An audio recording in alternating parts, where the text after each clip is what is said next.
আল্লাহ, আমি ছাড়া এই জমিনে তোমার গোলামের অভাব নাই, তুমি ছাড়া আমার দ্বিতীয় কোনো রব নাই।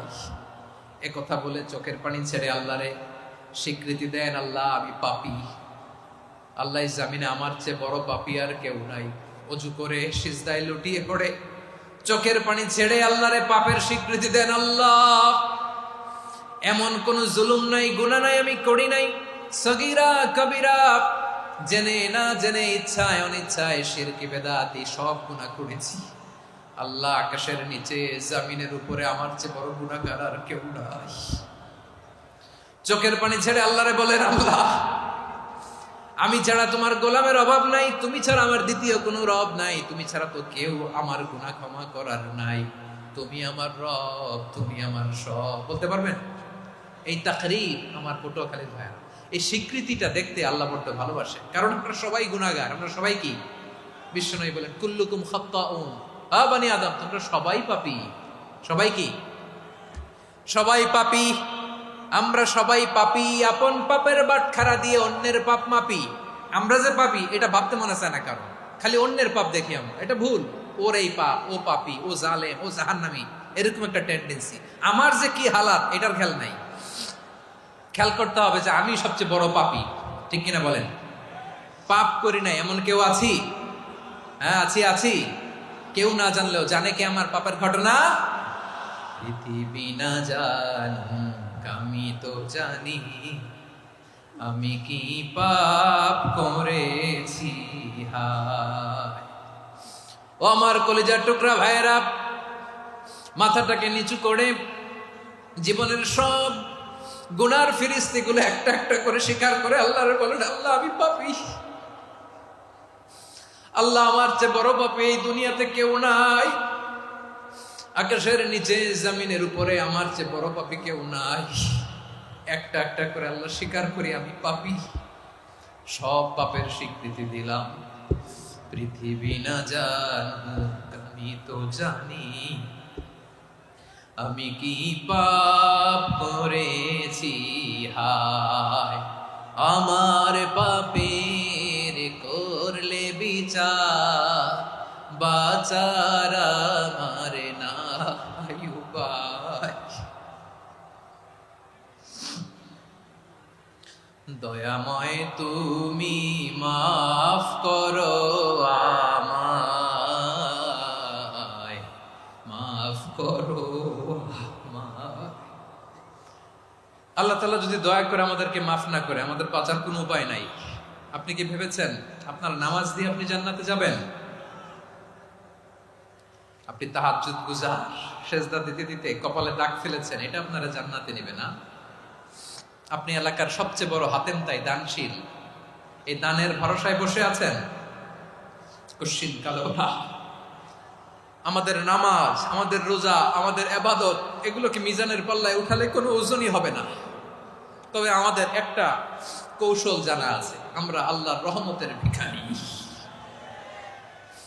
আমরা সেদিন আগেই গুনার স্বীকৃতি দিয়ে দেব। আমরা বলবো, আল্লাহ তুমি প্রশ্ন করার আগে তোমার একটা কথা বলি, আমারে কিছু জিজ্ঞেস করো না, আমি সব করেছি।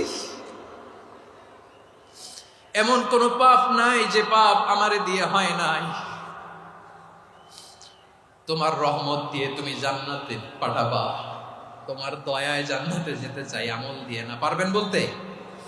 কিয়ামতের দিন আমরা বলবো, আল্লাহ আমার আমল দিয়ে জান্নাত চাই না, আমি তোমার দয়া দিয়ে জান্নাত চাই।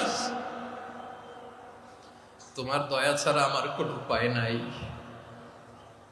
কারণ আল্লাহ যদি বিচার করে, বাঁচার কারো উপায় নাই। আল্লাহ যদি বলে ফেলেন তুই এটা করলি কেন, ওখানে গেলি কেন, কোরআনে 1000 বার নিষেধ করলাম তারপরেও এই পাপে জড়ালি কেন, এরকম প্রশ্ন ছুড়ে দিলে আমার উত্তর আছে? বাঁচার কোনো উপায় আছে? রোজ হাসরে হে আল্লাহ আমার করোনা বিচার, আল্লাহ করোনা বিচার। বিচার চাহি না তব দয়া চাই, এ গুনাহগার করোনা বিচার। আপনার আমল দিয়ে জান্নাতে যাবেন? কি দিয়ে যাবেন? আল্লাহর দয়া দিয়ে। আল্লাহর রহম আর দয়া ছাড়া কেউ জান্নাতের চেহারাও দেখতে পাবে না। রব্বুল আলামিন বলেন, বিপদে পড়ে কাতর কণ্ঠে চিন্তাগ্রস্ত হয়ে যখন কেউ ফরিয়াদি হয়ে আল্লাহর ডাকে হাত তোলে, তখন এই ব্যক্তির ডাকে সাড়া দেয় কে? সবাই বলুন। কাতর কণ্ঠে বিপন্ন অবস্থায় আপনি যখন কেঁদে কেঁদে হাত তুলে আপনার দুঃখের কথা জানান, আপনি যখন ডাকেন তারে, তখন আপনার ডাকে সাড়া দেয় কে? আল্লাহ বলে, আমি সাড়া দেই। তোমাদের বিপদকে মুক্ত করে দেয় কে?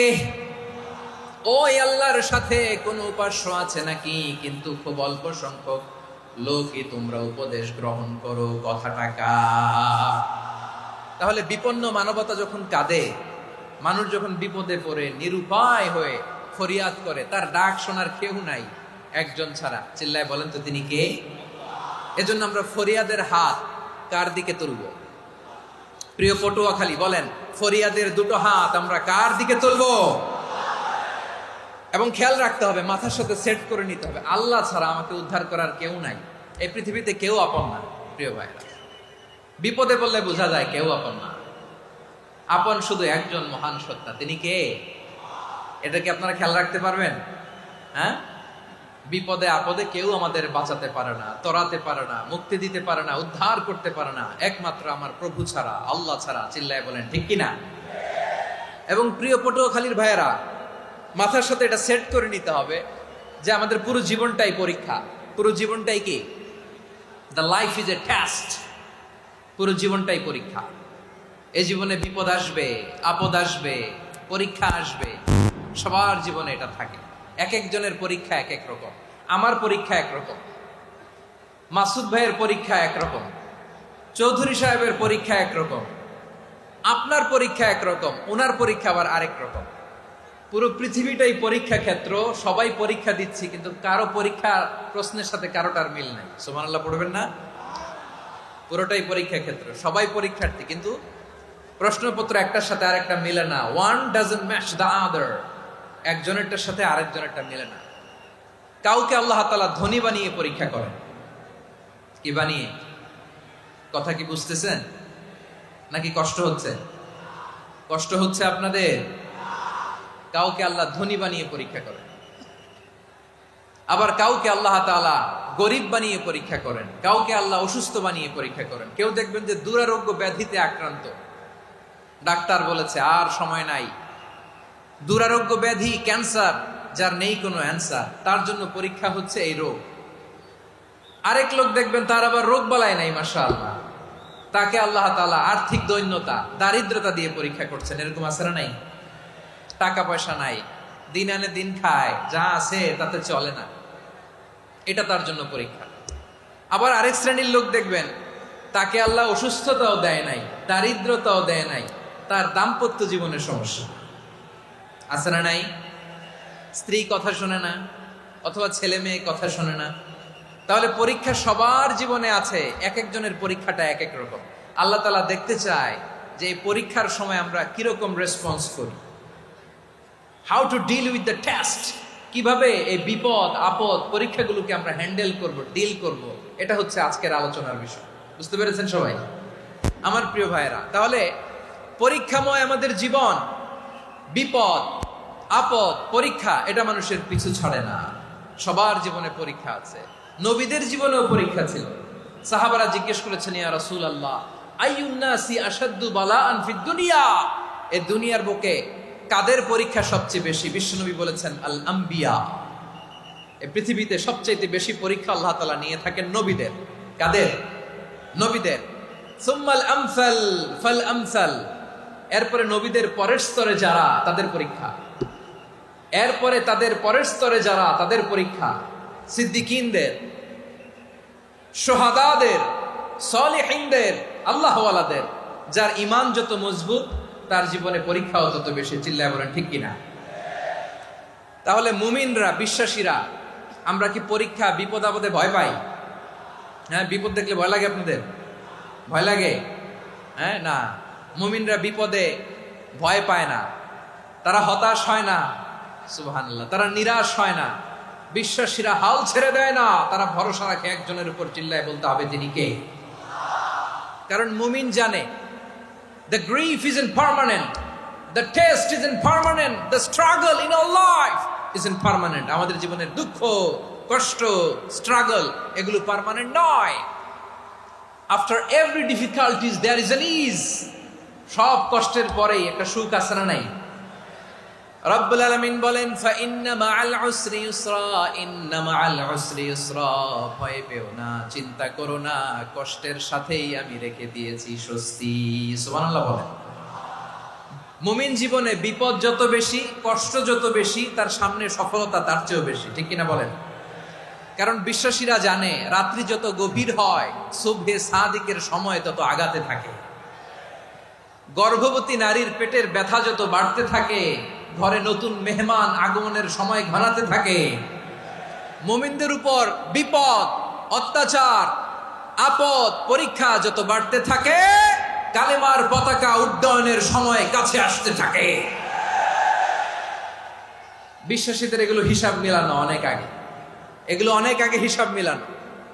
দুঃখের আধার শেষে সুখের আলো মিটি হাসে, চিল্লায় বলেন ঠিক কিনা? দুঃখ যত বেশি, পরীক্ষা যত বেশি, কষ্ট যত বেশি, সুখের সময় তত কাছাকাছি, চিল্লায় বলতে হবে ঠিক কিনা? এজন্য মুমিন জীবনে পরীক্ষা বেশি, মুমিনদের হতাশা নাই। মুমিনরা নিরাশ হয় না, হতাশ হয় কাফিররা। মুমিনরা কখনো হাল ছেড়ে দেয় না, মুমিনরা ভরসা রাখে একজনের উপর, তিনি কে? তাহলে আমার প্রিয় পটুয়াখালীবাসী, বিপদ থাকবে, পরীক্ষা থাকবে, এই বিপদ থেকে আমাদেরকে উদ্ধার করবেন একজন, তিনি কে? আমরা শুধু আল্লাহর উপরই ভরসা রাখবো। রাজি আছেন তো? চাইবো একজন সত্তার কাছে, আওয়াজ করে বলুন তিনি কে? একজন সত্তার কাছে চাইবে। বিশ্বনবী ওনার চাচাতো ভাই আব্দুল্লাহ ইবনে আব্বাস রাদিয়াল্লাহু তাআলা আনহুকে বললেন, ইয়া আব্দুল্লাহ ইবনে আব্বাস, হে আব্দুল্লাহ ইবনে আব্বাস, ইদা সাআলতা ফাসআলিল্লাহ, যখন চাইবে আল্লাহর কাছে যাও। ও আব্দুল্লাহ, যখন চাইবা আল্লাহর কাছে চাও। ওয়া ইদা ইসতাআনতা ফাসতাইন বিল্লাহ, যখন সাহায্য চাইবা আল্লাহর কাছে ফরিয়াদ করো।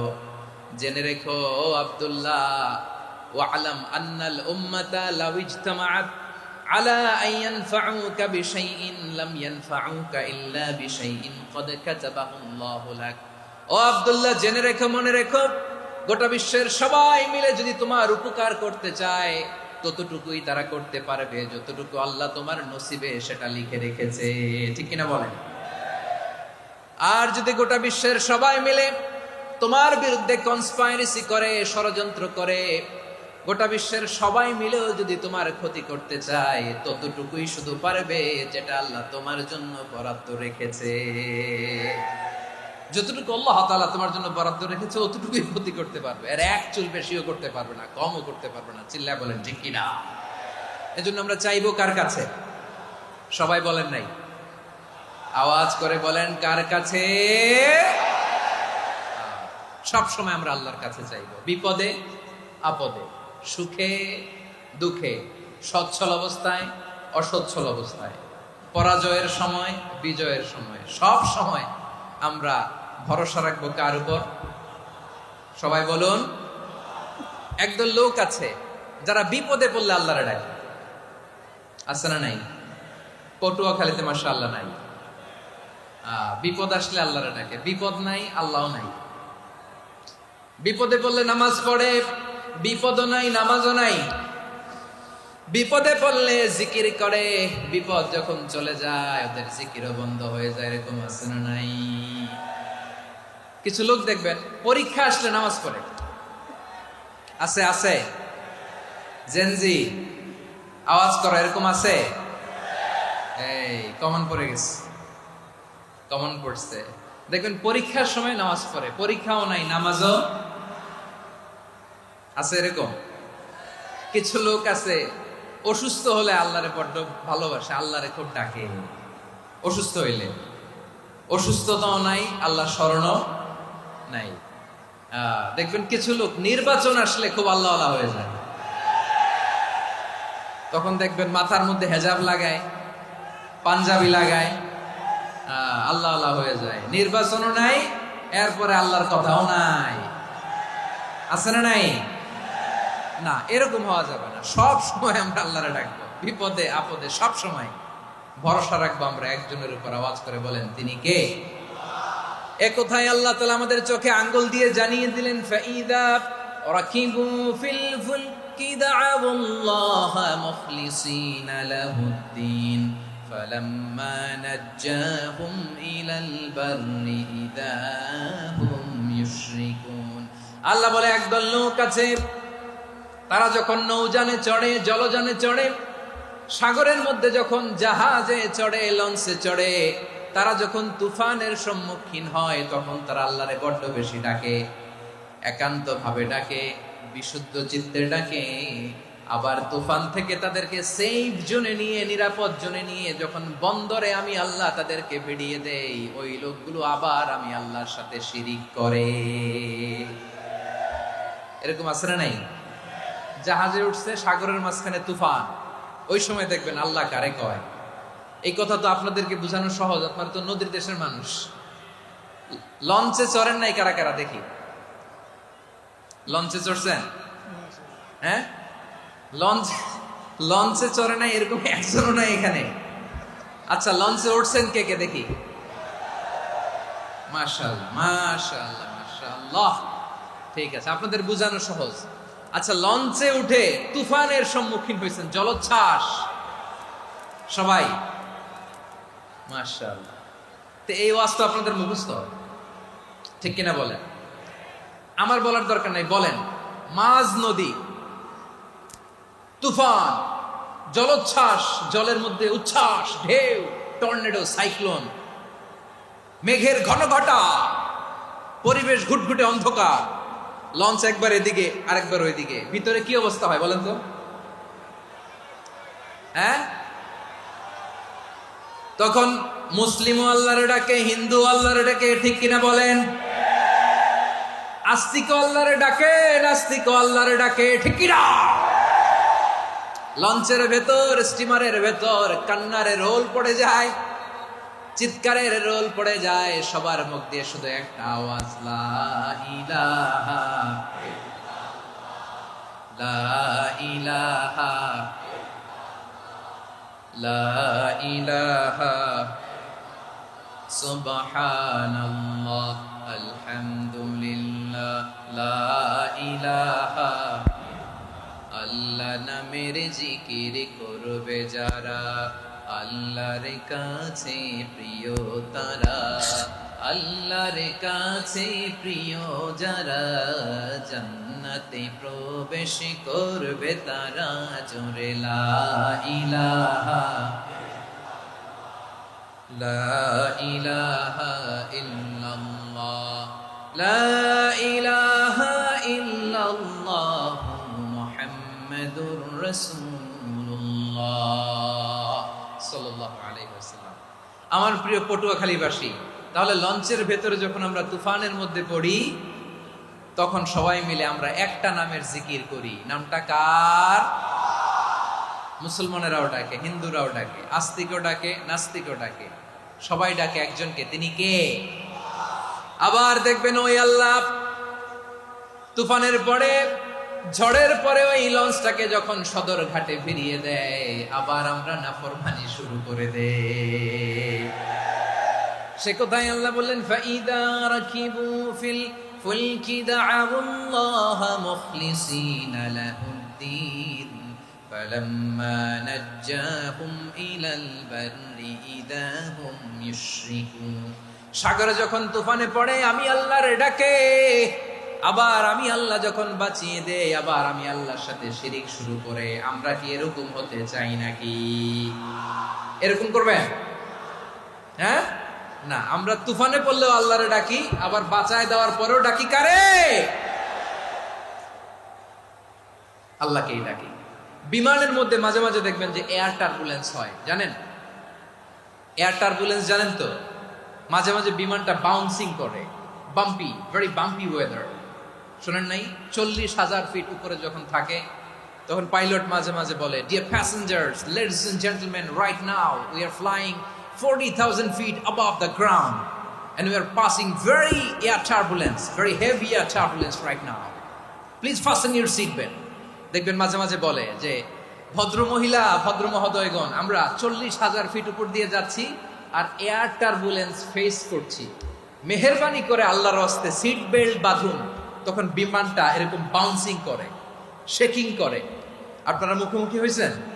ইদানিং এই এয়ার টার্বুলেন্স বেড়ে গিয়েছে। গত বছর আমার ইন্টারন্যাশনাল অনেকগুলো ফ্লাইট ছিল, তো আমি দেখলাম যে আগের ফ্লাইটগুলোর তুলনায় এখন এয়ার টার্বুলেন্স খুব বেশি।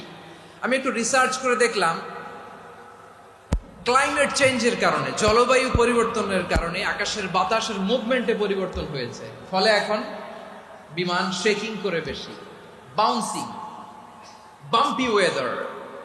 তো বলেন তো 40,000 ফিট উপরে যখন আপনি, কয় হাজার ফিট, সবাই বলুন কয় হাজার ফিট, 40,000 ফিট উপরে যখন আপনি, তখন যখন বিমানটা এরকম বাউন্সিং করে, সবাই যখন ভমিটিং করে বিমান নষ্ট করে দেয়, বমি করে, তখন বাঁচানোর কে আছে আল্লাহ ছাড়া? কেউ আছে? ওই মুহূর্তেও সবাই মিলে একজনকে ডাকে আওয়াজ করে বলেন তিনি কে? মাঝে মাঝে কিছু সোশ্যাল মিডিয়ায় কিছু ভিডিও পাওয়া যায় যে হেভি যখন এয়ার টার্বুলেন্স হয় 10 সেকেন্ড 15 সেকেন্ডের কিছু ভিডিও পাওয়া যায়, বিমানটা এরকম বাউন্সিং করছে, বাম্পি ওয়েদার, কাঁপছে, মানুষগুলো বমি করছে, অক্সিজেন মাস্কগুলো সব ঝুলে পড়েছে, বিমানটা শুধু কাঁপছে। তখন দেখবেন বিমানের ভেতরেও এরকম লঞ্চের মতো চিৎকার আছে না নাই? বিমানের ভেতরেও তখন চিৎকার। গত বছর হিথ্রো এয়ারপোর্ট থেকে সিঙ্গাপুর এয়ারলাইন্সের একটা ফ্লাইট, হিথ্রো টু চাঙ্গি, একটা ফ্লাইটে এমন বেশি এয়ার টার্বুলেন্সের শিকার হয়েছিল ওই এয়ারক্রাফটটা, 33 জন যাত্রী সেখানে আহত হয়েছে, একজন যাত্রী নিহত হয়েছে। কেবিন ক্রুজ, এয়ার হোস্টেস যারা আছে, একজনের নাক ফেটে, চোখ ফেটে, কপাল ফেটে, ব্লিডিং হয়ে শয়লা। প্রিয় ভাইয়েরা, 40,000 ফিট উপরে বিমানটা যখন কাঁপবে, তখন আমাদেরকে আল্লাহ ছাড়া আর কেউ বাঁচানোর আছে? এত আস্তে বললে হবে? ওই কঠিন মুহূর্তে আমার বাবা আমারে বাঁচাতে পারে, আমার বন্ধু আমারে বাঁচাতে পারে। এই গ্রাউন্ডে, জমিনের বুকে আমার প্রোটোকল, আমার ক্ষমতা, আমার দাম্ভিকতা, কোনো কিছু আমারে বাঁচাতে পারে? একজন ছাড়া, চিল্লায় বলতে হবে তিনি কে? সে আল্লাহ বললেন, গোলাম আমি বিপদের সময় ঠিকই তোমাদের বাঁচিয়ে দেই। ওই বিমানের ভেতরে 40,000 ফিট উপরে যখন তোমরা এয়ার টার্বুলেন্সের শিকার হও, তখন নাস্তিকও আল্লাহরে ডাকে, হিন্দু আল্লাহরে ডাকে, জোরে বলেন ঠিক কিনা? আবার বিমানটা যখন শান্ত হয়ে যায়, একটু পরেই বিমানের স্ক্রিনের মধ্যে হিন্দি সিনেমা খোঁজে। বিমানের স্ক্রিনে কিন্তু বিশাল ওখানে আফলাম ফিল্মের একেবারে বোঝাই করা। বিমানটা শান্ত হলে আবার হিন্দি সিনেমা দেখা শুরু করে। একটু আগে ডাকছিল কারে? দেখবেন বাংলাদেশে আমাদের ক্রিকেটাররা যখন অন্য কোনো দেশের সাথে খেলে, অনেক সময় এমন হয় বল বাকি একটা, রান দরকার 6টা। বল বাকি কয়টা? পটুয়াখালী বোঝে নাই বোধহয়। বল বাকি কয়টা? রান দরকার। আপনি দেখবেন ক্যামেরাম্যান তখন গ্যালারিতে খালি দেখায় দর্শকদের যে কি অস্থিরতা। হিপ হপ স্টাইলের মেয়েটা, যে মেয়েটার ওড়না এতক্ষণ ছিল গলায়, এতক্ষণ কই ছিল, ওই মেয়েটা দেখবেন ওড়নাটা টেনে মাথায় দিয়ে এরকম মুনাজাত ধরতেছে, আল্লাহ আল্লাহ, একটা সক্কা, আল্লাহ আল্লাহ, আমার লাল সবুজের পতাকারে তুমি অপমানিত কইরো না আল্লাহ, ইন্ডিয়ার সাথে আমাদের খেলা আল্লাহ আল্লাহ, একটা ছক্কা, একটা। পুরো খেলা জুড়ে এই মেয়ের ওড়না ছিল গলায়, কিন্তু যখন 1 বলে 6 রান দরকার, ওড়না চলে আসছে কোথায়? মাথায়। আবার মুনাজাত আছে না নাই?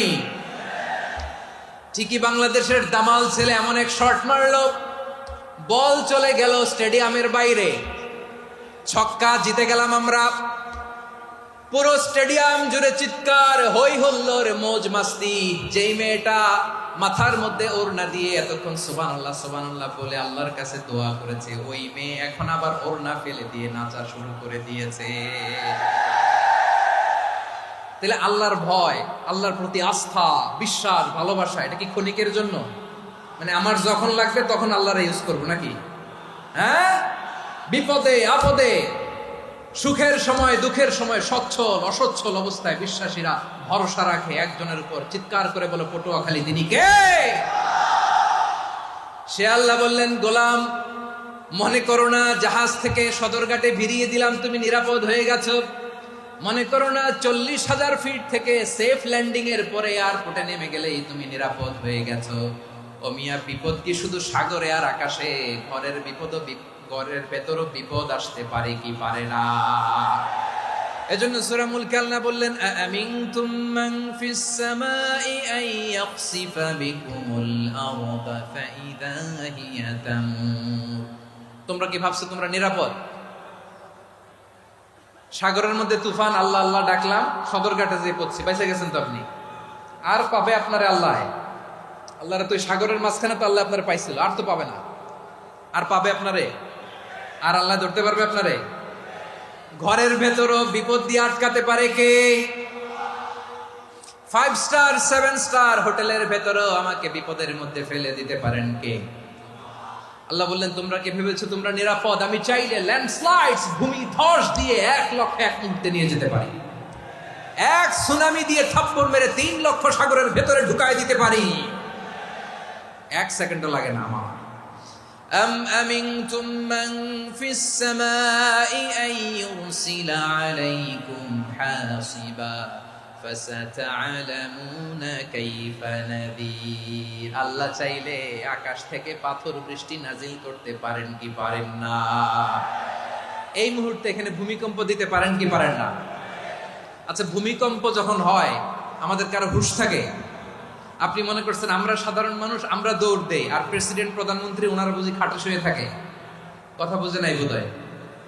ভূমিকম্প, আর্থকোয়েক যদি হয়, বাঁচার জন্য আমরা কি করি?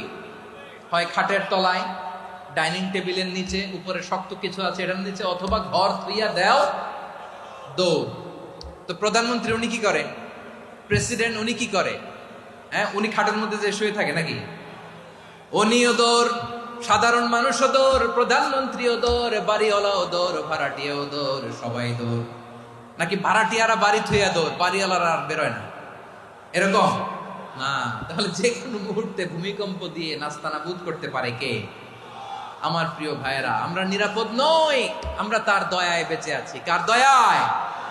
এজন্য আল্লাহ বললেন, গোলাম যে কোনো মুহূর্তে বিপদ দিয়ে তোমাদেরকে নাস্তানাবুদ করতে পারি। বিশ্বাসী বলে যদি নিজেকে দাবি করো, সব সময় ডাকতে হবে একজন সত্তাকে। বলেন তিনি কে? এই কথা ক্লিয়ার? এই সবগুলো উদাহরণ শেষে সবার কাছে ক্লিয়ার হয়েছে না যে বিপদ থেকে, আপদ থেকে, পরীক্ষা থেকে, খেলামিটি থেকে আমাদেরকে কেউ বাঁচাতে পারে না একজন সত্তা ছাড়া। আবারও বলেন তো তিনি কে? ক্লিয়ার? হ্যাঁ, সবাই বুঝতে পারছেন? আচ্ছা, এবার আমরা দেখি বিষ্ণু ইসলামের জীবনে বিপদ আপদ ছিল কিনা। উনি বিপদ আসলে কিভাবে ডিল করতেন, বিপদ আসলে কোন দোয়া পড়তে হয়, কিভাবে ফরিয়াদের হাত উত্তোলন করতে হয়, কিভাবে রবের দরবারে নতজানু হয়ে ফরিয়াদ করতে হয়, এটা জানার দরকার আছে না নাই? আসুন আমরা বিষ্ণুনবীর জীবনী থেকে দেখি বিপদ আসলে উনি কি করতেন। বিপদ আসলেই প্রথমে বিষ্ণুনবী ইসলাম একটা দোয়া পড়তেন। কি পড়তেন? তিনি পড়তেন, ইন্না লিল্লাহি ওয়া ইন্না ইলাইহি রাজিউন। নিশ্চয় আমরা আল্লাহর জন্য, নিশ্চয় আমরা কার দিকে ফিরবো ভাই? আবার কার দিকে ফিরবো? আওয়াজ করে বলুন তো, আমরা এসেছি কার কাছ থেকে, আবারও ফিরে যাব কার কাছে? এজন্য বিষ্ণুই পড়ছেন, ইন্না লিল্লাহি ওয়া ইন্না ইলাইহি রাজিউন। নিশ্চয় আল্লাহর জন্য, ওই আল্লাহর দিকেই আমরা ফিরে যাব। তারপরে বিশ্বনবী পড়তেন, আল্লাহুম্মা আজুরনি ফি মুসিবাতি ওয়াখলুফ লি খায়রাম মিনহা। একসাথে প্রথমে পড়তেন ইন্না লিল্লাহি ওয়া ইন্না ইলাইহি রাজিউন, তারপর পড়তেন আল্লাহুম্মা আজুরনি ফি মুসিবাতি ওয়াখলুফ লি খায়রাম মিনহা। মানে আল্লাহ, এই যে আমি বিপদে ধৈর্য ধারণ করলাম, এটার সব তুমি আমারে দাও, আর যেটা হারালাম এর চেয়ে ভালো কিছু দিয়ে মেকআপ করে দিও, ভালো কিছু দিয়ে বদল করে দিও। সুবহানাল্লাহ পড়েন। তাহলে বিপদ আসলে আমরা কি পড়ব? কথা বলেন। তাহলে বিপদ এলেই আমরা এখন থেকে ইন্না লিল্লাহ পড়বো, নাকি হাই হুতাশ করবেন? একদল আছে হাই হুতাশ করে, হায় আল্লাহ রে, মোর কি হইল রে, মই কি হরমু রে, মই কমবে জামু রে। আছে না নাই? এরকম বিলাপ করতে নিষেধ করেছেন বিশ্বনবী। কি করব, কই যাব, কি হবে, হায় হায়, এরকম হাহুতাশ আছে না নাই? বিশ্বাসীরা হাহুতাশ করে না, তারা ইন্না লিল্লাহ পড়ে। কি পড়ে? মনে থাকবে? আমরা পড়বো ইন্না লিল্লাহি ওয়া ইন্না ইলাইহি রাজিউন। নিশ্চয়ই আমরা আল্লাহর জন্য, আমরা আল্লাহর দিকেই ফিরে যাব। এরপর পড়বো আল্লাহুম্মা আজুরনি ফি মুসিবাতি ওয়া আখলুফ লি খায়রাম মিনহা। আল্লাহ, আমি যে বিপদে ধৈর্য ধারণ করলাম এটার সওয়াব দিও, আর যা হারালাম তার চেয়ে ভালো কিছু দিয়ে বদল করে দিও। সুবহানাল্লাহ পড়েন। বিশ্ব নবীর হাদিস শুনলেন উম্মে সালামা রাদিয়াল্লাহু তাআলা আনহা। ওনার স্বামী হলো আবু সালামা। মজার ঘটনা খেয়াল করে শুনেন আমার প্রিয় কলিজার টুকরা ভাইয়েরা। কানগুলো খরগোশের কানের মতো খাড়া করে আমার দিকে তাকান। সাইয়্যিদাতুনা উম্মে সালামা রাদিয়াল্লাহু তাআলা আনহা, ওনার স্বামীর নাম আবু সালামা। শ্রেষ্ঠ দম্পতি, শ্রেষ্ঠ ফ্যামিলি। প্রথমে হিজরত করেছিলেন হাবাসায়, পরে হিজরত করেছেন মদিনায়। উহুদ যুদ্ধের পরে ওনার স্বামী আবু সালামা ইন্তেকাল করলো, শহীদ হলো। সুবহানাল্লাহ পড়েন। যখন আবু সালামা ইন্তেকাল করলো, উম্মে সালামা রাদিয়াল্লাহু তাআলা আনহা কেঁদে কেঁদে হয়রান। আর নবীর শিখানো বাণী অনুযায়ী তিনি বারবার পড়ছিলেন ইন্না লিল্লাহ। কি পড়ছিলেন? মুই কই যামু, কি হরমু, এগুলো বলে নেই। কি বলছে? ইন্না লিল্লাহ।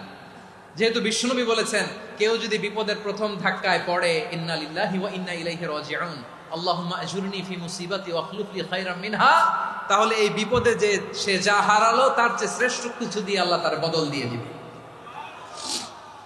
এই হাদিস শুনে উম্মে সালামা রাদিয়াল্লাহু তাআলা আনহা ওনার প্রাণ প্রিয় স্বামী আবু সালামার ইন্তেকালের পরে চোখের পানি ছাড়ে আর পড়ে ইন্না লিল্লাহি ওয়া ইন্না ইলাইহি রাজিউন, আল্লাহুম্মা আজুরনি ফি মুসিবাতি ওয়া আখলুফ লি খায়রাম মিনহা।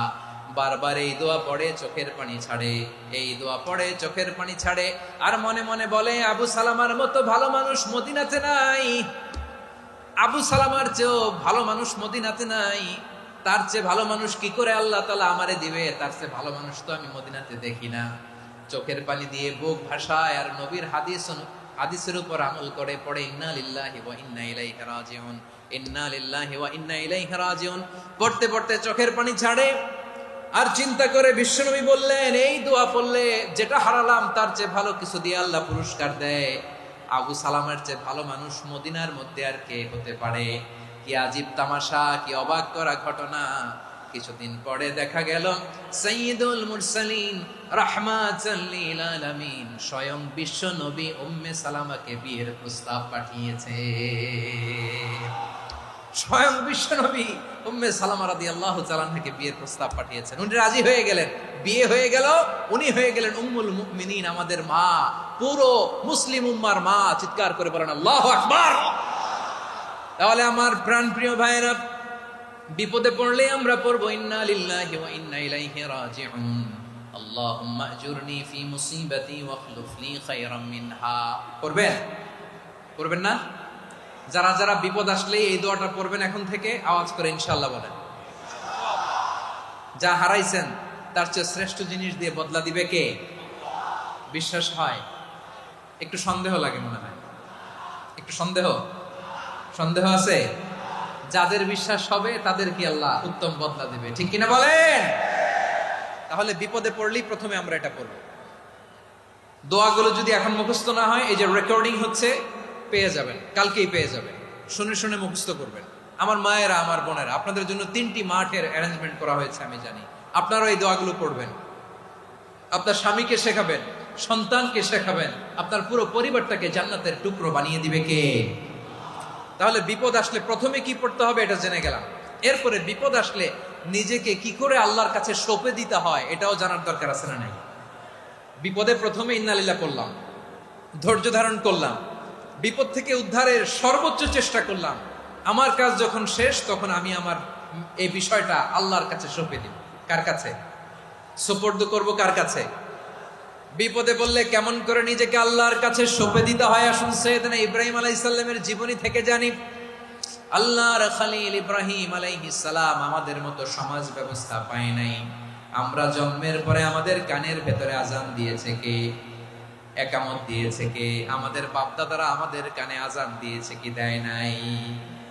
আমাদের জন্মের পরেই তো আজান, একামত, বাড়ির পাশে মসজিদ, প্রতিদিন আজান, জুমার খুতবা, প্রতি মাসে মাসে তাফসিরুল কোরআন মাহফিল, মসজিদ, মিনারা অভাব নাই, ঠিক কিনা বলেন?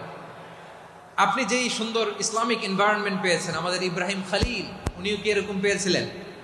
হ্যাঁ, উনি জন্মের পর পরে ওনার কানে আজান দিছে কেউ? আমার প্রিয় ভাইরা, আগা গোড়া একটা শিরকি পরিবেশ উনি জন্মগ্রহণ করেছেন। উনি ছাড়া ওই তল্লাটে একজনও আল্লাহর উপর বিশ্বাসী নাই। কল্পনা করতে পারেন? গোটা তল্লাটে, গোটা দেশে বিশ্বাসী মুমিন, আল্লাহর উপর বিশ্বাস স্থাপনকারী কয়জন? সবাই বলেন কয়জন? বাকি সব মুশরিক। বাকি সব মুশরিক নিজের সাথে নিজে শক্ত বোঝাপড়া করে, অ্যানালজি করে, সেলফ কনভারসেশন করে উনি মহা সত্যের সন্ধান পেয়েছে। উনি আকাশের তারা দেখে ভাবে মনে হয় এটাই আমার খোদা, পরে দেখে তারা নাই, মনে মনে বলে না তাইলে এটা না। আবার চাঁদ দেখে বলে চাঁদটা বড় মায়া লাগে, মনে হয় এটাই আমার রব, পরে দেখে চাঁদও নাই, কয় না এটা না। এরপরে দ্বীপ প্রহরের জল জলে সূর্যটা খাঁ খাঁ করে গোটা পৃথিবীটারে রৌদ্র দিয়ে তাতিয়ে রাখে। তিনি ভাবলেন মনে হয় এটাই আমার রব, কারণ এটাই তো সবচেয়ে বড়।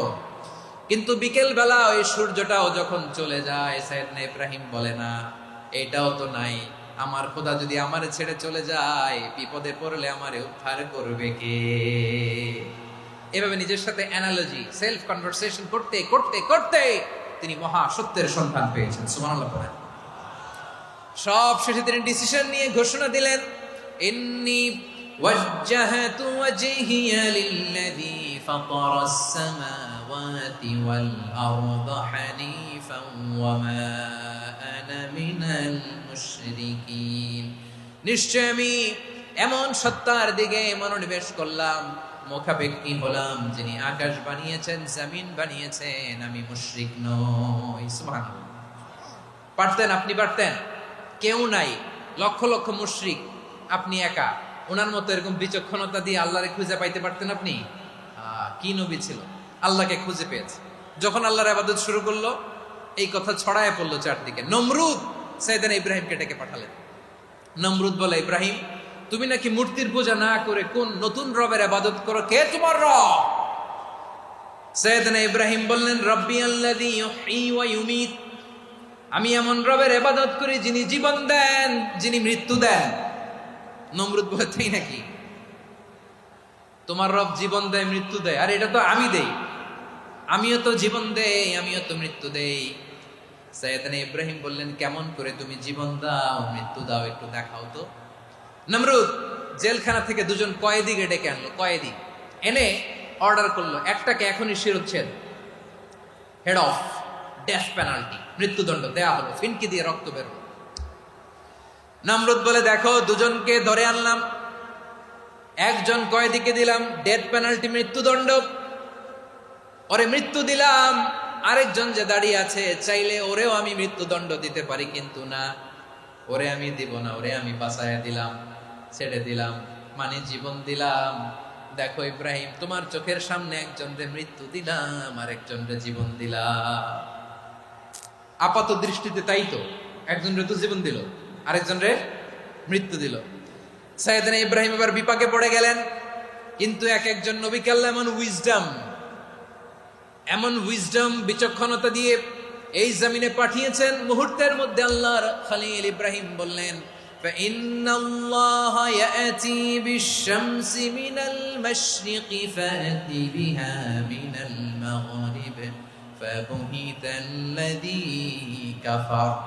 আল্লাহর খলিল ইব্রাহিম বললেন, নমরুদ বুঝলাম তুমি জীবন দাও, মৃত্যু দাও, দেখলাম, কিন্তু আমার রব, আমার আল্লাহ প্রতিদিন সকালবেলা উষা লগ্নে ওই পূর্ব দিগন্ত থেকে সূর্যটাকে উদিত করেন, সাঁঝের বেলা, বিকেল বেলা, কুথুরি লগ্নে, সন্ধ্যা বেলা ওই দ্বিপ্রহরের জল জলে সূর্যটাকে পশ্চিম দিগন্তে ডুবিয়ে দেন। মানে সকালবেলা পূর্ব দিক থেকে উদিত করা সূর্যটাকে পশ্চিম দিকে বিকেলে তিনি ডুবিয়ে দেন। তুমি যদি পারো ওই সূর্যটাকে পশ্চিম দিক থেকে উদিত করে পূর্ব দিকে ডুবিয়ে দাও। সুবহানাল্লাহ পড়বেন না? দেখেন, ইনস্ট্যান্ট ইন্টেলেক্ট, মুহূর্তে বিচক্ষণতা, উইজডম কাকে বলে? নমরুদ পারবে? ওর 14 গোষ্ঠী, গোটা বিশ্বের সব ক্ষমতাধর রাষ্ট্রনায়করা একসাথে হলে পারবে? ফাবুহিতাল্লাযী কাফার, পারে নাই, ব্যর্থ হয়েছে। এবার তেলে বেগুনে জ্বলে উঠেছে, রেগে মেগে আগুন, বলে ফালকুহু ফিল জাহিম। ওর সাথে তর্ক নাই, না পেরে এবার এটারে আগুনে ফেলা। বিশাল বিশাল গাছ কেটে লাকড়ি এনে আগুনের কুণ্ডলি বানানো হলো, দাও দাও দাও দাও করে আগুন জ্বলে। আল্লাহর খলিল ইব্রাহিমকে আগুনে নিক্ষেপ করা হবে। আল্লাহর খলিল সাইয়েদনা ইব্রাহিমের হাতের মধ্যে রশি দিয়ে টাইট করে বাঁধা হলো, পায়ের মধ্যেও টাইট করে রশি দিয়ে বাঁধা হলো। আল্লাহর খলিল ইব্রাহিমকে আগুনের কুণ্ডলির মধ্যে ফেলা হবে। অমিয়া, আপনি যে বিপদের কারণে ভয় পান, হতাশ হন, এটা কোনো বিপদ ওনার বিপদের সামনে? পটুয়াখালী আওয়াজ করে বলুন, সৈয়দনা খলিল ইব্রাহিমের বিপদের সামনে আমাদের বিপদগুলো কোনো বিপদ? এটা কোনো বিপদই না, এটা কোনো বিপদই না।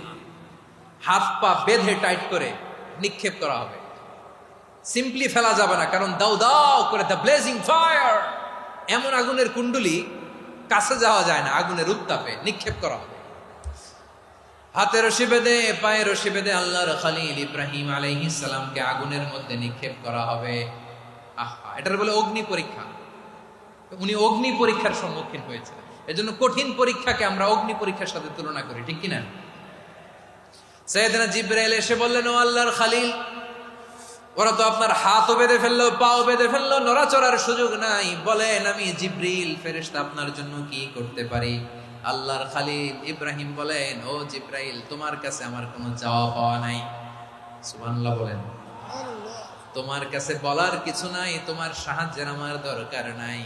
সাইয়েদনা ইব্রাহিম আলাইহিস সালামকে হাতে পায়ে রশি বেঁধে, হাত পা বাঁধা অবস্থায় জ্বলন্ত অগ্নিকুণ্ডে যখন নমরুদের দলবল নিক্ষেপ করবে, আল্লাহর খলিল কিভাবে নিজেকে আল্লাহর কাছে সঁপে দিয়েছেন, পটুয়াখালীর ভাইরা খেয়াল করে শুনুন। হাত পা বেঁধে আল্লাহর খলিলকে যখন নিক্ষেপ করা হবে, তিনি মুখ ফুটে বলে ফেললেন, হাসবুনাল্লাহু ওয়া নি'মাল ওয়াকিল।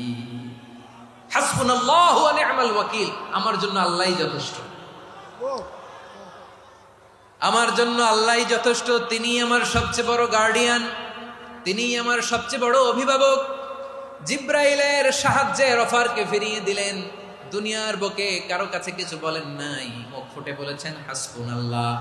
ও আমার পটুয়াখালীর প্রাণের ভাইয়েরা, খেয়াল রাখবেন, কোন বান্দা তার হাতে থাকা সব চেষ্টাটুকুন করার পরে মুখ ফসকে মুখ দিয়ে যখন বলে ফেলে হাসবুনাল্লাহ, বান্দা যখন হাসবুনাল্লাহ বলে ফেলে, ওই ব্যাপারটা ডিল করার দায়িত্ব স্বয়ং আল্লাহ আরশের উপর থেকে নিয়ে নেয়। আপনি যখন বলে ফেলবেন হাসবুনাল্লাহ, এটা ডিলিং করবে কে তখন? চিল্লায় বলেন না, তিনি কে? বান্দা তার সাধ্যের সবটুকু চেষ্টার পরে নতজানু হয়ে যখন বলবে হাসবুনাল্লাহ, আল্লাহ তুমি আমার জন্য যথেষ্ট, নি'মাল ওয়াকিল, তুমি আমার শ্রেষ্ঠ অভিভাবক, তখন তার কি দরকার না দরকার এটা ডিল করে স্বয়ং আল্লাহ। নিক্ষেপ করা হলো সাইয়েদনা ইব্রাহিমকে অগ্নিকুণ্ডলিতে। হাজার হাজার মানুষের দৃশ্য দেখার জন্য জড়ো হয়েছে এরকম বিশাল ময়দানে। কিন্তু কি অবাক করার ঘটনা, সবাই ভয় পাচ্ছিল, না জানে কি হয়ে যায়। আল্লাহর খলিলকে যখন আগুনের কুণ্ডলিতে নিক্ষেপ করা হয়, আল্লাহর খলিল ইব্রাহিম আগুনের কুণ্ডলীর মধ্যে বসে বসে মানুষগুলোর দিকে তাকিয়ে হাসতে শুরু করে দেয়। কারণ আকাশ থেকে রব্বুল আলামিন স্পেশাল ভার্ডিক্ট নাজিল করেছেন, স্পেশাল হুকুম জারি করেছেন, কুলনা ইয়া নারু কুনি বারদান ওয়া সালামান আলা ইব্রাহিম। ও আগুন, খবরদার, সৃষ্টির শুরু থেকে তোকে একটা ধর্ম আমি বাতলে দিয়েছিলাম, তোর ধর্ম, আগুনের ধর্ম হলো যা পাবে জ্বালিয়ে সারখার করবে। আল্লাহ বলল, আগুন, তোর ধর্ম দিয়েছিলাম, তুই সব জ্বালিয়ে পুড়িয়ে সারখার করে দিবি, কিন্তু ক্ষণিকের জন্য আমি তোর জ্বালিয়ে দেওয়ার ক্ষমতাটাকে কেড়ে নিলাম, জ্বালিয়ে ভস্ম করে দেওয়ার ক্ষমতা আমি কেড়ে নিলাম। কুনি বারদান, ঠান্ডা হয়ে যা, কিন্তু এত বেশি ঠান্ডা হবি না আবার আমার ইব্রাহিমের জন্য সর্দি লেগে না যায়। সুবহানাল্লাহ, এত আস্তে বললে হবে?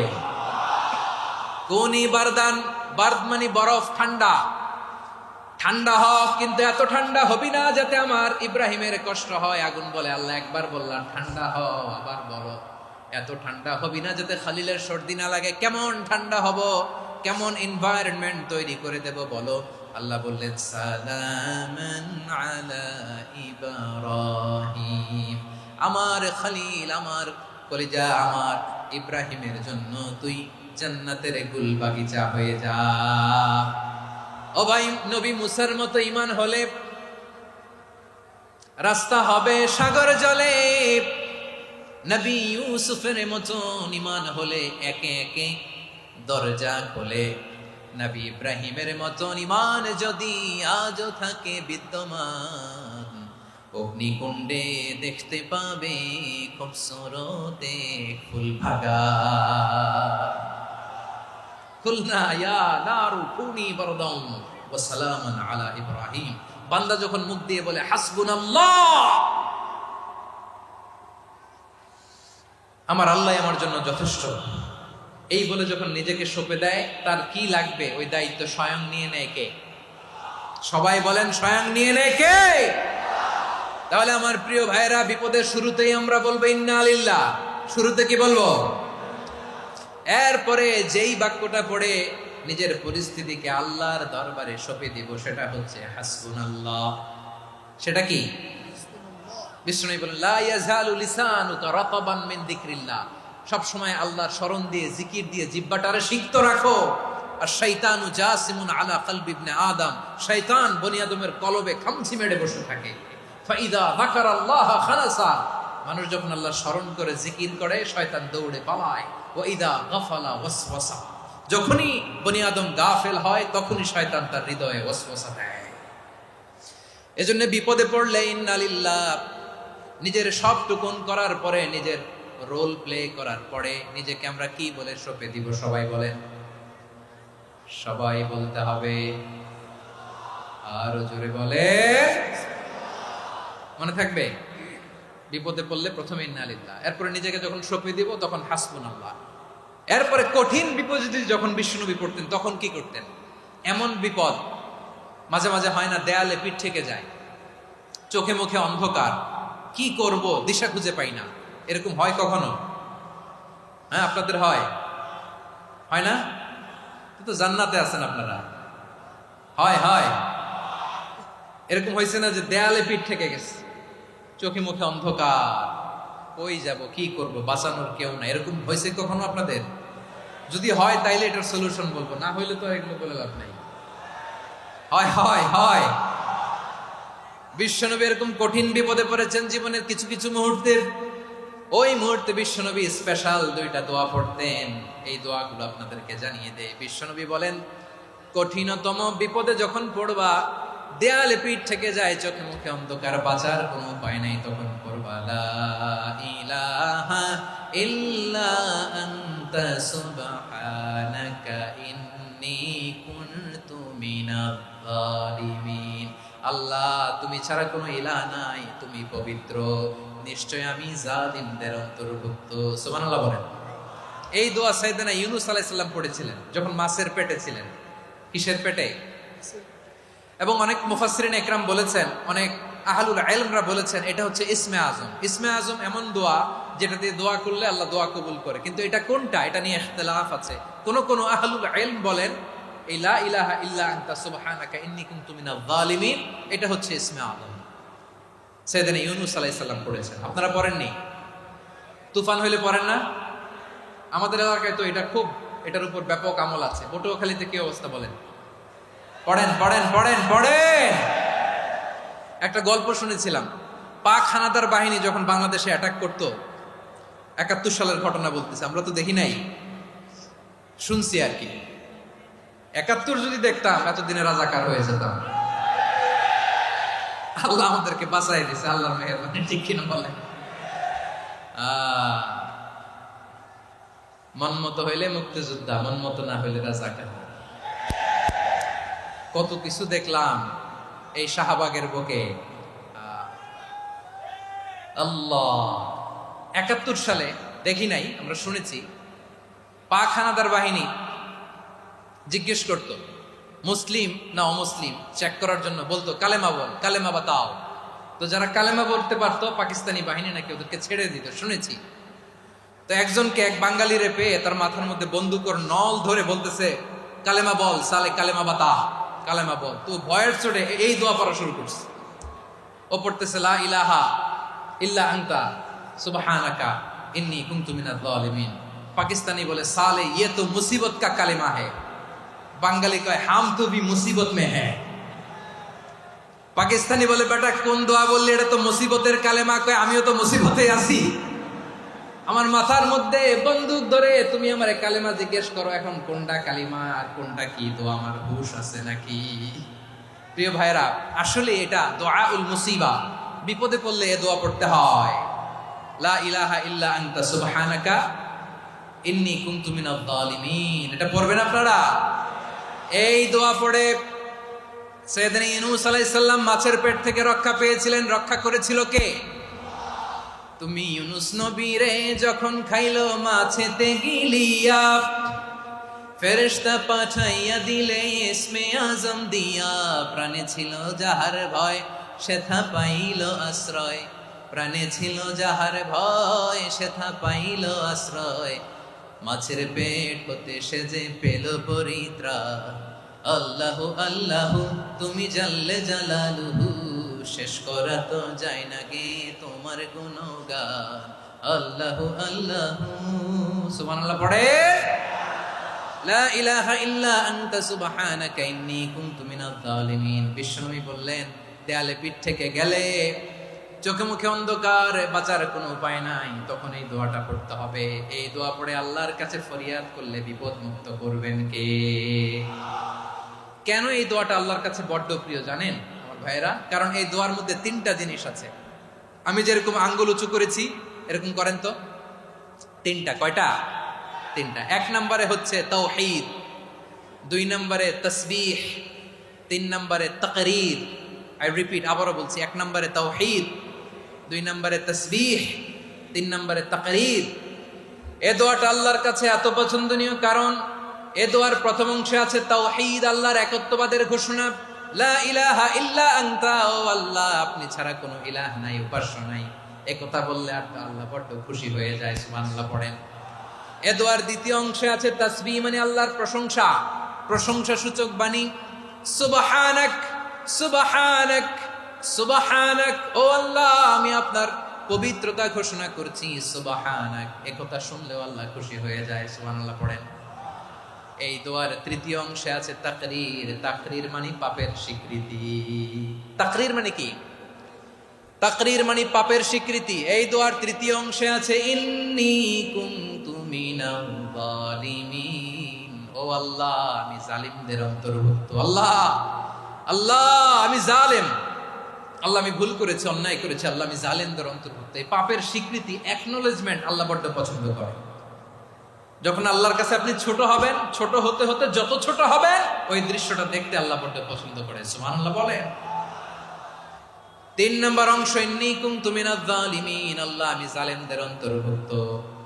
সাইয়েদনা আদম আলাইহিস সালাম ভুল করে যখন নিষিদ্ধ গাছের ফুল খেয়ে ফেললেন, ফল খেয়ে ফেললেন, আল্লাহ বললেন আদম ক্ষমা পেতে চাইলে তুমি আর হাওয়া মিলে স্বীকৃতি দাও, পাপের স্বীকৃতি। আর পড়ো রব্বানা যালামনা আনফুসানা ওয়া ইল্লাম তাগফির লানা ওয়া তারহামনা লানাকুনান্না মিনাল খাসিরিন। ও আল্লাহ আমি আদম আর হাওয়া যালামনা আনফুসানা, আমরা আমাদের নফসের উপর বড্ড জুলুম করেছি। আল্লাহ ওয়া ইল্লাম তাগফির লানা ওয়া তারহামনা, আপনি যদি ক্ষমা না করেন, আপনি যদি দয়া পরবশ না হন, আপনি যদি রহম না করেন, আমরা তো ক্ষতিগ্রস্তদের মধ্যে শামিল হয়ে যাব। এই দোয়া করার সাথে সাথে সাইয়েদনা আদম আর হাওয়া আলাইহিস সালামকে ক্ষমা করে দিলেন কে? তাহলে এই দোয়ার তিন নম্বর অংশ তাকরীর, এটা আল্লাহ বড্ড পছন্দ করে। আমার কলিজার টুকরা ভাইয়েরা, গুনাহ করে শিকার যেতে হবে, এটা আল্লাহ ভালোবাসেন। সাইয়েদনা আবু বকর রাদিয়াল্লাহু তাআলা আনহু বিষ্ণু ইসলামকে বললেন, ইয়া রাসূলুল্লাহ আল্লিমনি দুআআন আদউ বিহি ফি সালাতি, নবী হে আপনি আমার এমন একটা স্পেশাল দোয়া শিখায় দেন যে দোয়াটা আমি নামাজে পড়ব। নবী বললেন, তাহলে তুমি পড়ো আল্লাহুম্মা ইন্নী যালামতু নাফসি যুলমান কাসীরান ওয়া লা ইয়াগফিরুয যুনুবা ইল্লা আনতা ফাগফিরলি মাগফিরাতাম মিন ইনদিকা ওয়ারহামনি ইন্নাকা আনতাল গফুরুর রহিম। সুবহানাল্লাহ। সালাম ফিরানোর আগে পড়েন, কথা কয় না, পড়েন পড়েন। ও আবু বকর, নামাজে যদি দোয়া করতে মনে চায় এই দোয়াটা পড়বা, আল্লাহুম্মা ইন্নী যালামতু নাফসি, আল্লাহ জুলুম করেছি আমার নফসের উপর। যুলমান কাসীরা, অনেক জুলুম। ওয়ালা ইয়াগফিরুয যুনুবা ইল্লা আনতা, আপনি ছাড়া এই যুনুব, এই পাপ ক্ষমা করার দ্বিতীয় কোনো রব নাই। আছে? আল্লাহ ছাড়া আমাদের গুনাহ আর কে কে ক্ষমা করতে পারে বলেন তো? কে পারে? কে? এজন্য আল্লাহরে বলবেন, আল্লাহ আমি ছাড়া তোমার গোলামের অভাব নাই। ও আমার রব, আমি ছাড়া এই জমিনের বুকে তোমার গোলামের অভাব নাই, কিন্তু তুমি ছাড়া তো আমার দ্বিতীয় কোনো রব নাই। পারবেন বলতে? পারবেন? চোখের পানি ছেড়ে আল্লাহরে বলবেন, আল্লাহ তুমি আমার রব, তুমি আমার সব। কি বলবেন? আল্লাহ আমারে রব। সবাই বলুন, আল্লাহ আমারে রব। দমে দমে তনু মনে তারি অনুভব, আল্লাহ আমারে রব। আল্লাহরে বলেন, আল্লাহ তুমি আমার রব, তুমি আমার সব। আল্লাহ আমি ছাড়া এই জমিনে তোমার গোলামের অভাব নাই, তুমি ছাড়া আমার দ্বিতীয় কোনো রব নাই। এ কথা বলে চোখের পানি ছেড়ে আল্লাহরে স্বীকৃতি দেন, আল্লাহ আমি পাপী। আল্লাহ জামিনে আমার চেয়ে বড় পাপী আর কেউ নাই। অজু করে সিজদায় লুটিয়ে পড়ে চোখের পানি ছেড়ে আল্লাহরে পাপের স্বীকৃতি দেন, আল্লাহ এমন কোন জুলুম নাই, গুনাহ নাই আমি করি নাই, সগীরা কবিরা, জেনে না জেনে, ইচ্ছায় অনিচ্ছায়, শিরকি বেদাতি সব গুনাহ করেছি। আল্লাহ আকাশের নিচে জমিনের উপরে আমার চেয়ে বড় গুনাহগার আর কেউ নাই। চোখের পানি ছেড়ে আল্লাহরে বলেন, আল্লাহ আমি ছাড়া তোমার গোলামের অভাব নাই, তুমি ছাড়া আমার দ্বিতীয় কোনো রব নাই, তুমি ছাড়া তো কেউ আমার গুনাহ ক্ষমা করার নাই, তুমি আমার রব, তুমি আমার সব। বলতে পারবেন? এই তাকরীর আমার পটুয়াখালীর ভাইয়া, এই স্বীকৃতিটা দেখতে আল্লাহ বড্ড ভালোবাসে, কারণ আমরা সবাই গুনাহগার। আমরা সবাই কি? বিশ্বনবী বলেন, কুল্লুকুম খাত্তাউন, আ বানি আদম, তোমরা সবাই পাপী। সবাই কি? সবাই পাপী। আমরা সবাই পাপী। আপন পাপের বাটখারা দিয়ে অন্যের পাপ মাপি। আমরা যে পাপী এটা ভাবতে মনে চায় না কারণ, খালি অন্যের পাপ দেখি আমরা, এটা ভুল। ওর এই পাপ, ও পাপী, ও জালেম, ও জাহান্নামী, এরকম একটা টেন্ডেন্সি। আমার যে কি হালাত এটার খেয়াল নাই। খেয়াল করতে হবে যে আমি সবচেয়ে বড় পাপী, ঠিক কিনা বলেন? পাপ করি নাই এমন কেউ আছি? হ্যাঁ আছি। কেউ না জানলেও জানে কে আমার পাপের ঘটনা? পৃথিবী না জানুক আমি তো জানি, আমি কি পাপ করেছি হায়। ও আমার কলিজার টুকরা ভাইয়েরা, মাথাটাকে নিচু করে জীবনের সব গুনার ফিরিস্তিগুলো একটা একটা করে স্বীকার করে আল্লাহরে বলেন, আল্লাহ আমি পাপী। আল্লাহ আমার চেয়ে বড় পাপী এই দুনিয়াতে কেউ নাই। আকাশের নিচে জমিনের উপরে আমার চেয়ে বড় পাপী কেউ নাই। একটা একটা করে আল্লাহ স্বীকার করি আমি পাপী। সব পাপের স্বীকৃতি দিলাম। পৃথিবী না জানুক আমি তো জানি, আমি কি পাপ করেছি হায়। আমার পাপের করলে বিচার, বাঁচার আমার নাই উপায়। দয়াময় তুমি মাফ করো আমায়, মাফ করো আমায়। আল্লাহ তাআলা যদি দয়া করে আমাদেরকে মাফ না করে, আমাদের বাঁচার কোনো উপায় নাই। আপনি কি ভেবেছেন আপনার নামাজ দিয়ে আপনি জান্নাতে যাবেন? আপনি তাহাজ্জুদ গুজার, সেজদা দিতে দিতে কপালে দাগ ফেলেছেন, এটা আপনারা জান্নাতে নেবে না। আপনি এলাকার সবচেয়ে বড় হাতেম তাই দানশীল, এই দানের ভরসায় বসে আছেন, কুশ্চিন কালে ওঠা। আমাদের নামাজ, আমাদের রোজা, আমাদের ইবাদত, এগুলোকে মিজানের পাল্লায় উঠালে কোনো ওজনই হবে না। তবে আমাদের একটা কৌশল জানা আছে, আমরা আল্লাহর রহমতের ভিখারি। আমরা সেদিন আগেই গুনার স্বীকৃতি দিয়ে দেব। আমরা বলবো, আল্লাহ তুমি প্রশ্ন করার আগে তোমার একটা কথা বলি, আমারে কিছু জিজ্ঞেস করো না, আমি সব করেছি। এমন কোন পাপ নাই যে পাপ আমারে দিয়ে হয় নাই। তোমার রহমত দিয়ে তুমি জান্নাতে পাঠাবা, তোমার দয়ায় জান্নাতে যেতে চাই, আমল দিয়ে না। পারবেন বলতে? কিয়ামতের দিন আমরা বলবো, আল্লাহ আমার আমল দিয়ে জান্নাত চাই না, আমি তোমার দয়া দিয়ে জান্নাত চাই। তোমার দয়া ছাড়া আমার কোনো উপায় নাই। কারণ আল্লাহ যদি বিচার করে বাঁচার কারো উপায় নাই। আল্লাহ যদি বলে ফেলেন তুই এটা করলি কেন, ওখানে গেলি কেন, কোরআনে 1000 বার নিষেধ করলাম তারপরেও এই পাপে জড়ালি কেন, এরকম প্রশ্ন ছুড়ে দিলে আমার উত্তর আছে? বাঁচার কোনো উপায় আছে? রোজ হাসরে হে আল্লাহ আমার করোনা বিচার, আল্লাহ করোনা বিচার, বিচার চাহি না তব দয়া চাই, এ গুনাহগার করোনা বিচার। আপনার আমল দিয়ে জান্নাতে যাবেন? কি দিয়ে যাবেন? আল্লাহর দয়া দিয়ে। আল্লাহর রহম আর দয়া ছাড়া কেউ জান্নাতের চেহারাও দেখতে পাবে না। আমার প্রিয় ভাইরা, এই দোয়া আল্লাহর কাছে পছন্দনীয় হওয়ার কারণ 3টা। দোয়ার প্রথম অংশে আছে তাওহীদ, আল্লাহর একত্ববাদের ঘোষণা। এই দোয়ার দ্বিতীয় অংশ আছে তাসবিহ, আল্লাহর প্রশংসা সূচক বাণী। এই দোয়ার 3 নাম্বার অংশ পাপের স্বীকৃতি।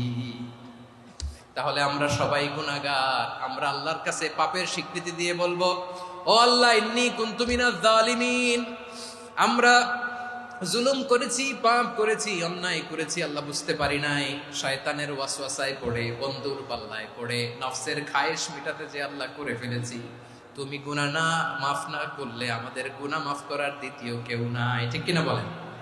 এভাবে অনুতপ্ত হয়ে যদি আল্লাহর কাছে দোয়া করেন, দেয়ালে পিঠ থেকে গেছে, কোন রাস্তা নাই বের হওয়ার, ওই মুহূর্তেও আপনাকে বিপদ থেকে উদ্ধার করবে কে? বিশ্বনবী চরম বিপদে পড়লে 2টা দোয়া পড়তেন। প্রথম হলো এটা, লা ইলাহা ইল্লা আনতা সুবহানাকা ইন্নী কুনতু মিনাল জালিমিন। এই দোয়াটা আমরা বেশি বেশি পড়ব প্রিয় ভাইরা। রাজি আছেন? সবাই আওয়াজ করে পড়ুন ইনশাআল্লাহ।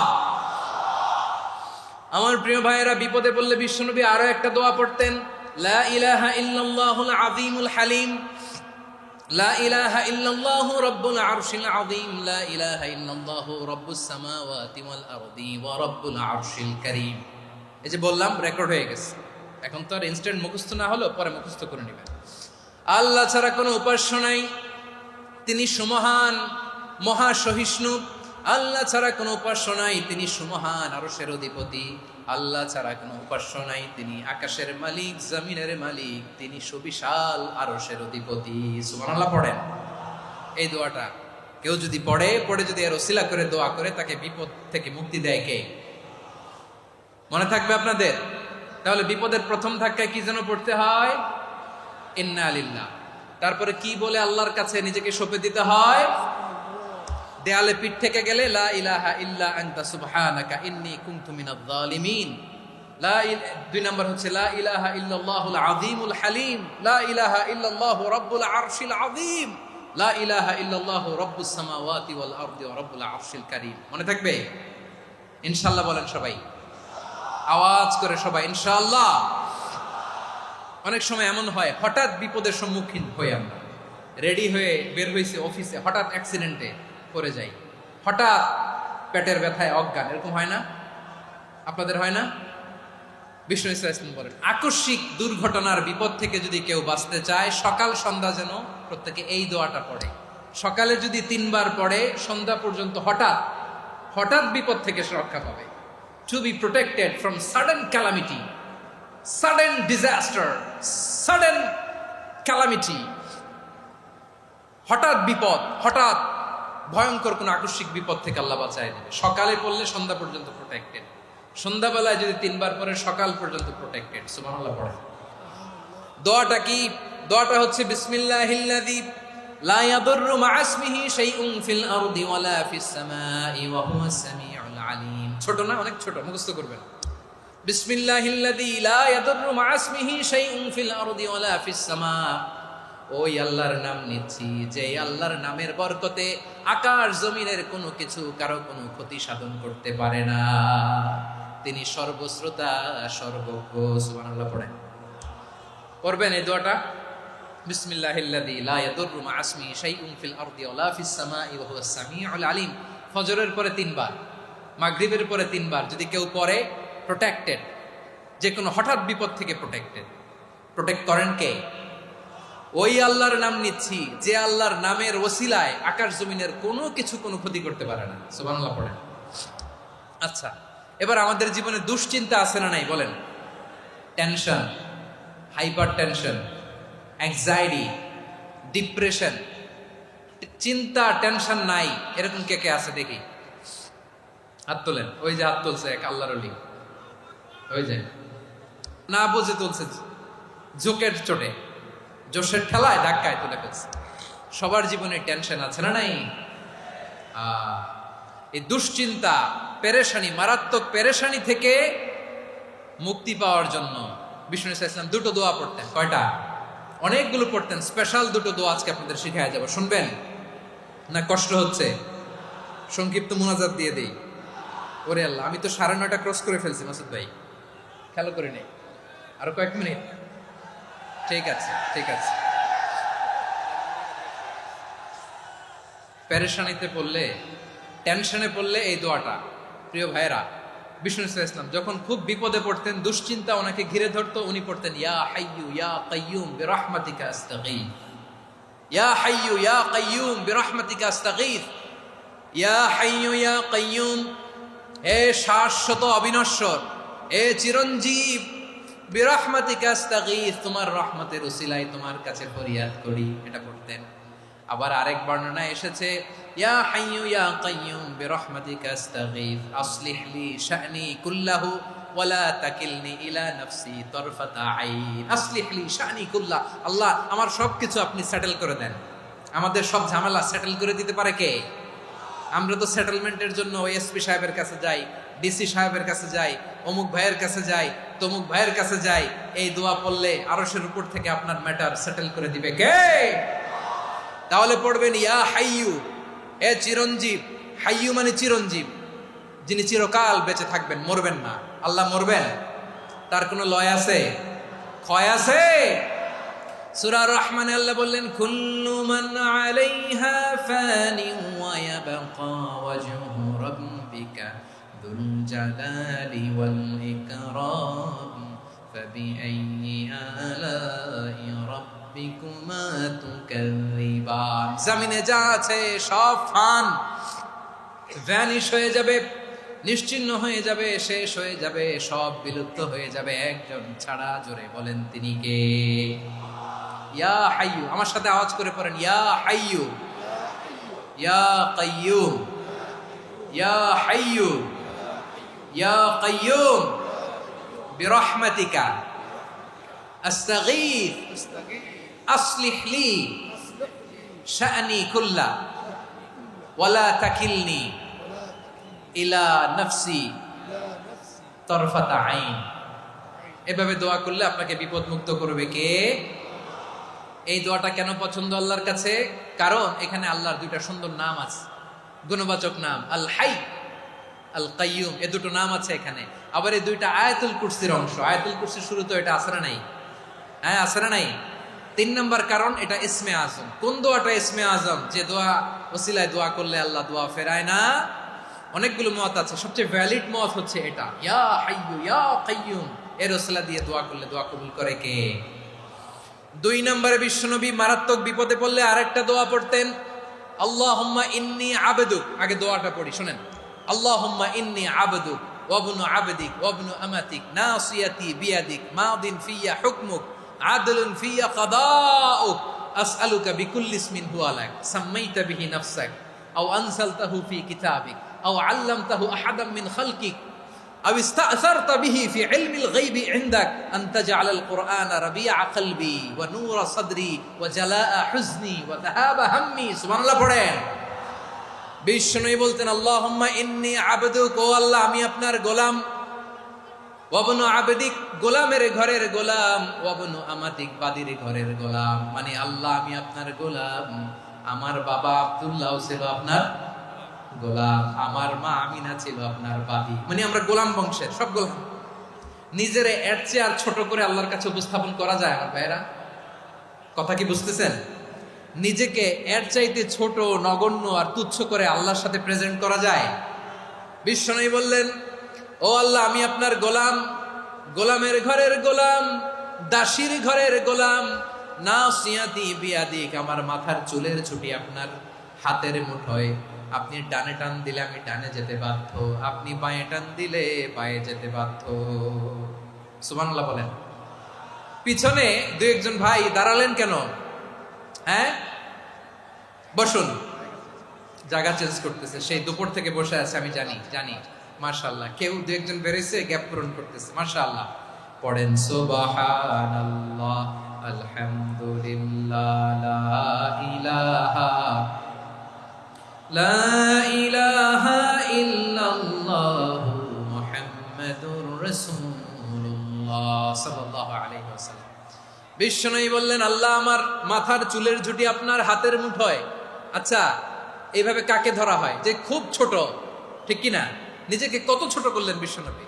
ও আল্লাহ, আমার মাথার চুলের ঝুঁটি আপনার হাতের মুঠোয়, আপনি ডানে টানলে আমি ডানে যাব, বাঁয়ে টানলে বাঁয়ে যাব।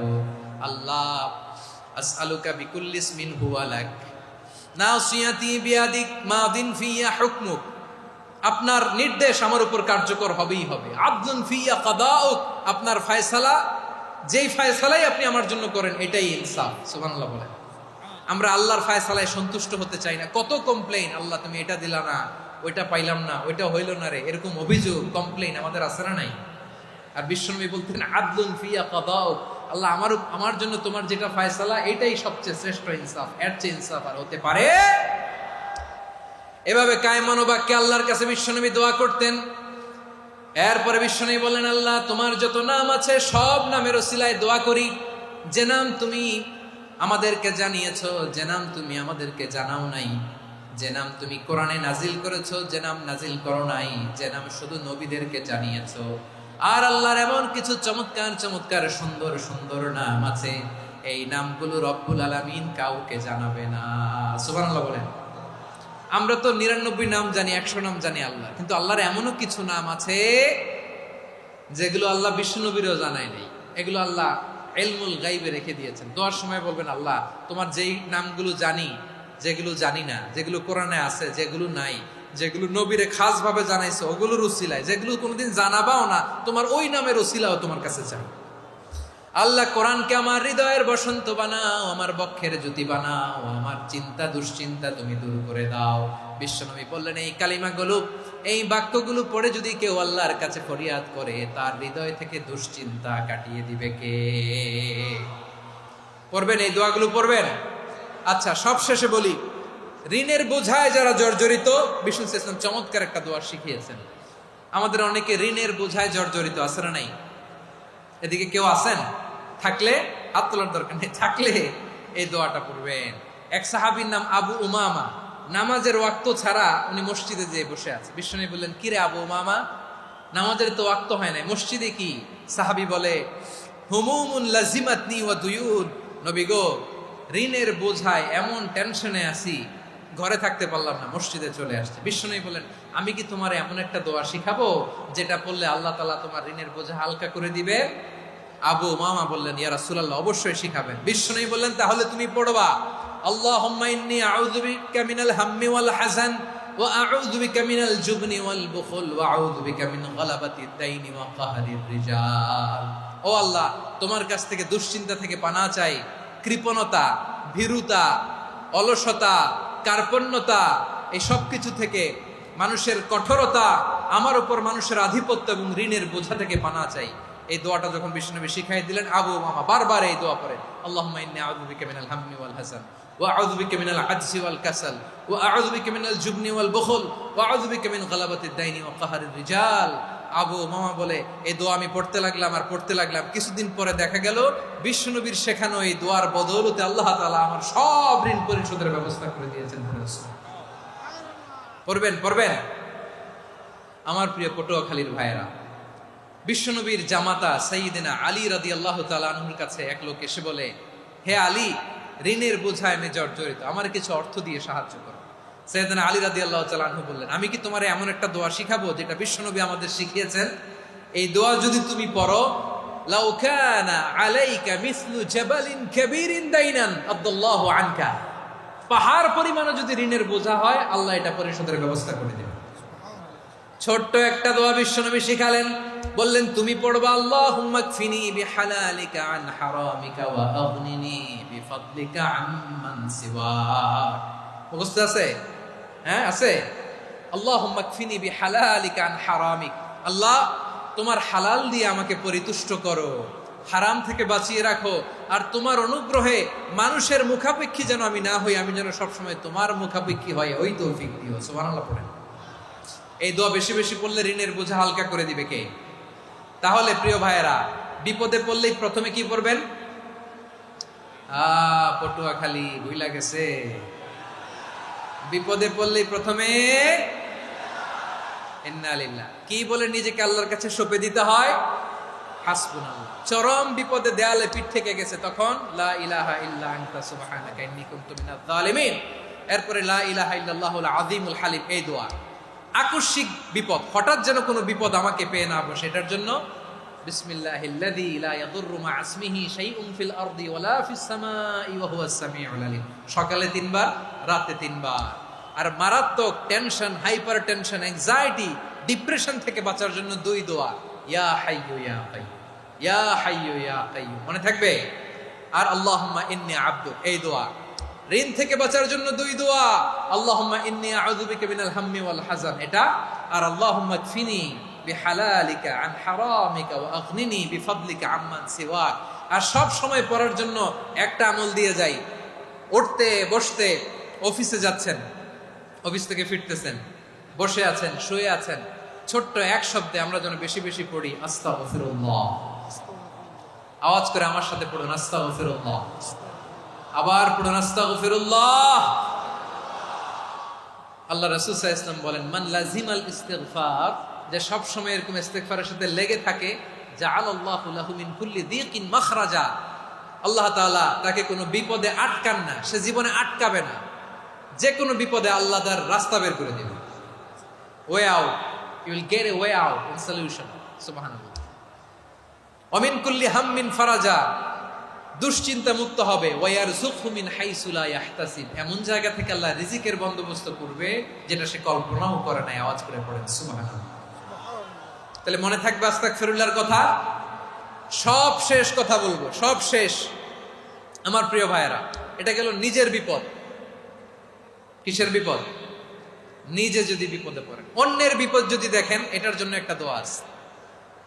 অনেক সময় আমরা দেখি হাসপাতালে ক্যান্সারের 3rd স্টেজে চলে গেছে, লোকটা হ্যাংলা হয়ে, চিকন হয়ে, হায়রে কি কষ্ট পায়, দেখি না?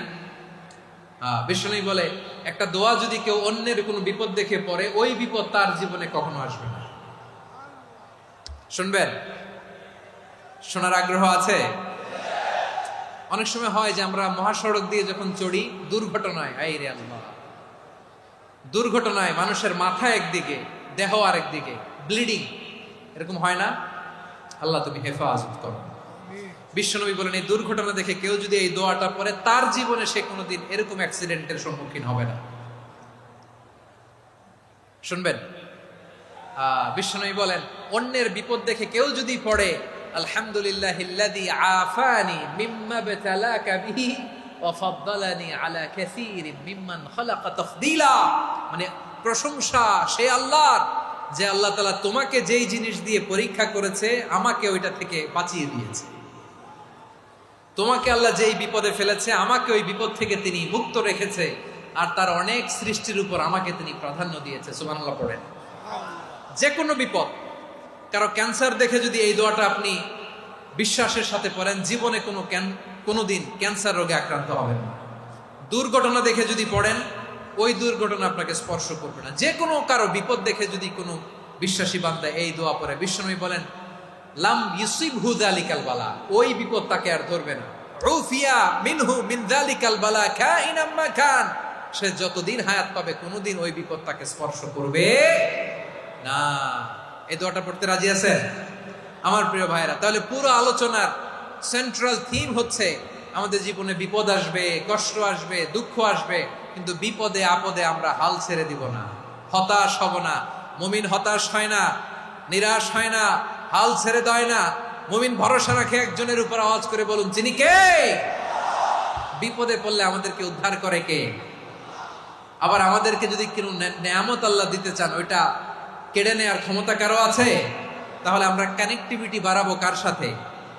আমাদের প্রার্থনার ফরিয়াদের হাত তুলবো কার কাছে? রাজি আছেন? পটুয়াখালীর ভাইয়েরা, মনে থাকবে কথাগুলো? আল্লাহ তাআলা আমাদের সবাইকে কথাগুলো বোঝার ও আমল করার তৌফিক দান করুন।